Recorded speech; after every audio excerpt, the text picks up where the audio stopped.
কি নাম তোমার? সৌম্যা। চিরু। আচ্ছা, তুমি কি এক্সাইটেড? ওকে চলো, কি করো তুমি? মেডিকেল করছি আমি, ডক্টর। আচ্ছা, ডক্টর। Hello ma'am. ওকে, এসো এসো, ওয়েট করবে, কেউ আসছে তো, সে আর আসছেই না। ওকে চলো। টেনশন হচ্ছে যে এখনো আসছে না কেন, টেনশন হচ্ছে। তোমার এখন ফিরতে হবে, একটা পড়ে যাবে তুমি সেটাও বুঝতে পারবে।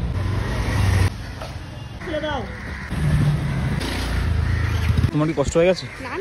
আর আবার রাখতে হবে একটা। Thank you, thank you. বোঝে না সে, বোঝে না, বোঝে না সে, বোঝে না।